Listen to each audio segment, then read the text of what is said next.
Welcome to today's deep dive. We're heading over to the Philippines. Going to explore this thing called the Person with Disability Identification Card, PWD IDC. PWD ID. Yeah.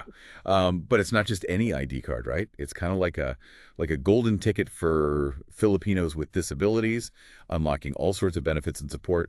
We're using this NCDA administrative order. It's from 2021 as our guide. So, Oh, cool. yeah, get ready. Sounds like a good one, this deep dive. We'll break down what it is, who can get it, and how to actually, go about getting it, all that good stuff. Exactly. We'll even decode some secrets. Did you know the ID number itself is like a secret code? Yeah. But before we get into all that, for those who might not know, what exactly is the PWD IDC? Like the big picture? Yeah, for sure. So basically, it's the official ID card in the Philippines for anyone with a disability. It's like proof, right? You've got a disability, and it opens the door to all these special benefits and discounts. The whole idea is, to empower people with disabilities, make sure they have the same rights and all that, everyone else.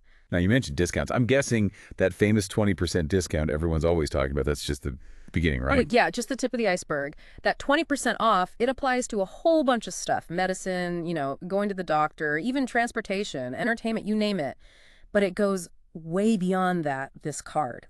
It actually makes sure people with disabilities can really use their rights. There are all these laws, right? Like RA 9442 and a bunch more.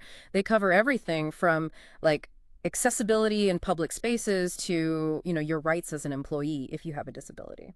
I never realized how much, daily life this card affects for PWDs. Yeah. It really does seem to level the playing field in a big way. So who exactly is eligible? Is it just for people with, visible disabilities? Actually, that's where it gets really interesting. It's not just about what you can see, right? The PWD DIDC covers a whole spectrum of disabilities. So yeah, you've got the obvious ones, like someone who's blind or uses a wheelchair. But then there's, learning disabilities, even chronic illnesses like cancer. It makes it very clear, this administrative order, disabilities come in all shapes and sizes. That's super important. It really challenges what we think of when we hear disability, Mm. you know. But I can imagine applying for the card, it's probably way more complicated if you have a disability that's not immediately obvious. You're right, yeah. It can be a bit more involved, I guess. Now, imagine someone with a visible disability, like someone in a wheelchair. It can be super straightforward for them. I mean, they might not even need a doctor's note. The person looking at the application, they can see it, right? Issue the disability certificate right there. So literally just showing up can be enough in some cases. That's wow. Sometimes, yeah. But I bet for non-apparent disabilities, it's a whole other story. Yeah, totally different. If it's something you can't just see, like, say, a learning disability, you'll need to get a certificate from a specialist, a doctor, psychologist, someone like that. Makes sense, right? It keeps people from just, saying they have a disability to get the benefits. That makes sense, yeah. So let's walk through this application process. Where does someone even start?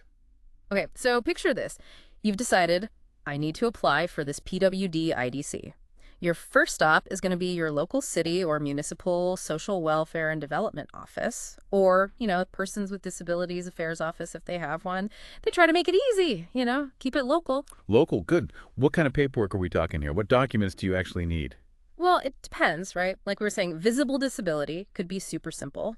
But if it's not so obvious, you'll need that specialist certificate for sure. Like we talked about, proof from a doctor or site. Right. Well, the usual suspects. Application form, couple of passport photos, that kind of thing. And get this, the first card, totally free. Free. Wow, that's pretty amazing. It is. Really shows they're serious about making this accessible from the get-go. And it doesn't stop there. More little surprises along the way. For instance, did you know the PWD ID number? It's like a secret code. Wait, a secret code? Okay, you've got to tell me more about that. All right, so each ID number, it has these specific geographic codes baked in. They actually tell you where the person applied for the card. It's this super clever system. Make sure each ID is unique, traceable. So let's say you see an ID number starts with 035402. Bam! You know that person applied in the municipality of Apalit, in Pampanga province. No way. So it's not just like random numbers. It's actually a built-in security Yeah. feature and like a location tracker all in one. That's amazing. Exactly. And one last thing, if you need to apply, you can get the application form from a bunch of places. The NCDA website, they've really tried to make it user-friendly. So we've got the who, the how, but let's dig into the benefits themselves. We touched on that 20% discount, but what else does this card actually unlock? Okay, so imagine life-saving medication, 20% off. That's real for a lot of people thanks to this card. Transportation. That 20% can make a huge EE difference, especially in a place like the Philippines. It's huge, right? It's not even just about making things cheaper. It's about giving people with disabilities the same chances to, like, participate, be a part of things. Yeah, exactly. And there's more. Educational assistance, you can get help with assistive devices, even job support. And in government programs and services, PWDs, they get priority. So, Wow. It really is like a VIP pass to a more inclusive world gives PWDs a real leg up. you got it. Make sure they're not at a disadvantage. But there's still so much more to uncover. We haven't even talked about how long this card lasts, how it's protected from, people misusing it, or what it means for the Philippines as a whole. Well, then I guess we have to keep diving. Join us in part 2, where we'll uncover more about the PWD IDC and how it's changing things for people with disabilities in the Philippines. All right, welcome back to our deep dive into this PWD IDC. We're exploring how this, seemingly simple card is seriously changing lives over in the Philippines. Before a little break, we were talking about all those incredible benefits it offers, the discounts, access to, crucial services and stuff. Yeah, it's really amazing how it's not just about money, It's about giving people with disabilities the power to, live their lives to the fullest, be independent. For sure. Yeah. And something that stood out to me, that 5-year validity. That's a big jump from the old 3-year one. Right? Oh, absolutely. Having it valid for longer, that's huge. It means less hassle with renewals, saves people time and money. It kind of shows, that people are starting to get it, that disabilities, they're not always temporary. They're often a part of life long term. Totally. Society's finally catching up, which is awesome. But what happens when those 5 years are up? Is renewal a pain? Nope, not at all. They've actually made it super straightforward. There are even online resources now to walk people through it step by step. Online resources, nice. That's real accessibility, even in the digital world. They really thought of everything. It seems like it. And don't forget, this whole PWD IDC system, it's all backed up by some serious laws. We mentioned a couple earlier, like RA 9442. These laws, they're the bedrock, for equality and accessibility. Right, those laws set the stage, Yeah. and then the PWD IDC, it's like the key that unlocks those rights in everyday life, makes it real. Exactly. It connects the dots between, what's written down and what's actually happening. But speaking of making things fair and accessible, there's this whole other piece we got to talk about: data privacy. Nowadays, keeping your personal info safe, that's huge, right? Especially when we're talking about health records and stuff. For sure. I bet some people might be worried, about their info being misused or shared. Totally valid concern. But don't worry, they've got you covered. That administrative order, it's really clear about data privacy. It actually references the Data Privacy Act, the one from 2012. So they're serious about protecting people's info every step of the way, from applying to renewing. It's all in there. That's good to hear. So all that info they collect for the PWD IDC, it's protected, kept confidential by law. You got it. They've got strict rules and safeguards in place to make sure nobody's messing with that data. No unauthorized access or anything. That's a relief. So we've covered benefits, how to apply, how long it lasts, and data privacy. Anything else about the PWD IDC we should know? Any, downsides or potential problems? Well, like with any system, there's always a chance someone's going to try to, game it. So we got to think about what happens if someone tries to fake a disability or use someone else's card. What are the consequences? Good point. What happens if someone tries to pull a fast one? Any penalties? The administrative order doesn't list specific punishments, but it does say that any abuse of the PWD IDC is punishable by law. So yeah, they're not playing around. So there's a good reason not to mess with the system. It's important to keep things fair, right? Yeah. And to protect the people who genuinely need this card. Exactly. Keeping the system honest means the PWD IDC stays a powerful tool for the people who actually rely on it. No one's taking advantage, Totally. This deep dive has been eye-opening. We've gone from just knowing the basics about this card to understanding all the details, how it helps people, and the laws that make it all work. It's been a fascinating journey, and what's really amazing is the PWD IDC, it's more than just a piece of plastic. It shows a real shift in how the Philippines sees and supports people with disabilities. Such a good point. It's like They're moving towards a society where everyone has a chance, Hmm. no matter their abilities. Exactly. But as we've been hinting at, there's always more to the story, right? We've looked at all the details of the card, but now it's time to zoom out a little. How does this all fit into the bigger picture of disability rights and inclusion in the Philippines?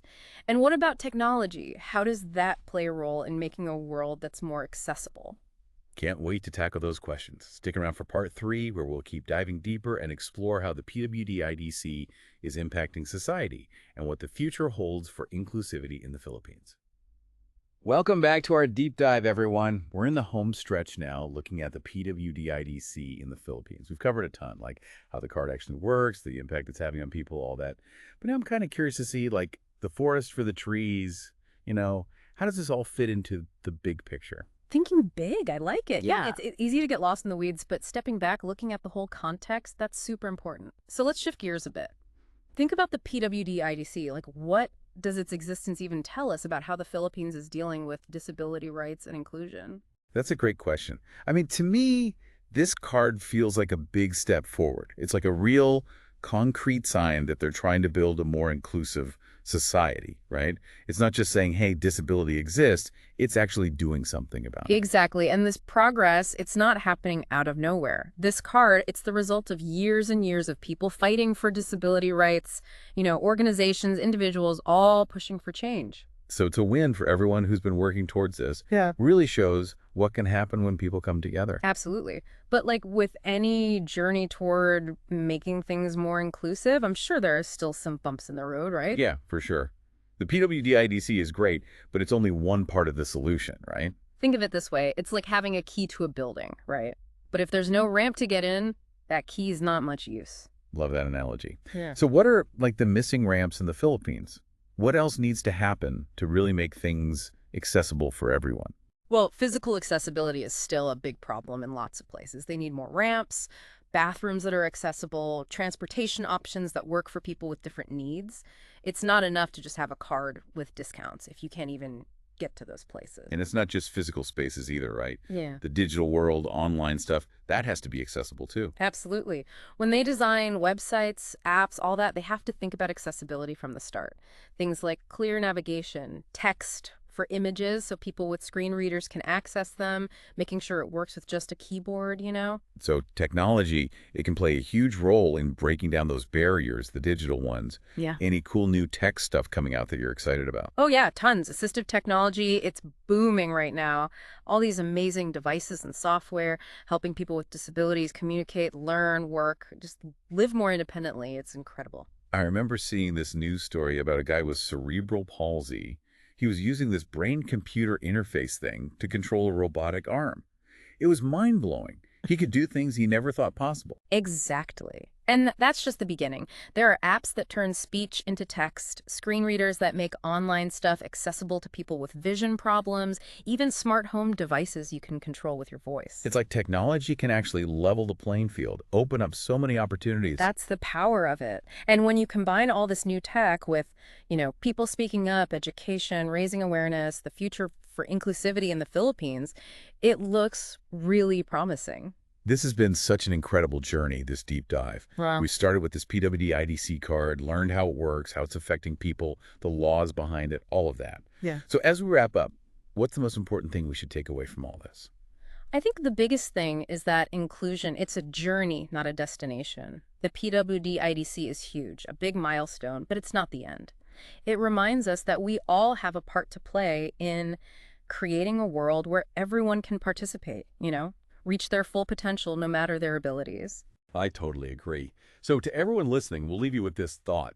Knowing about the PWD IDC and all the work that's happening toward inclusion, what can you do in your own life to help make the world more accessible, more equitable? A small act of kindness, a cool new idea, even just a shift in perspective, it all matters. Creating a truly inclusive world, it takes all of us, each and every one.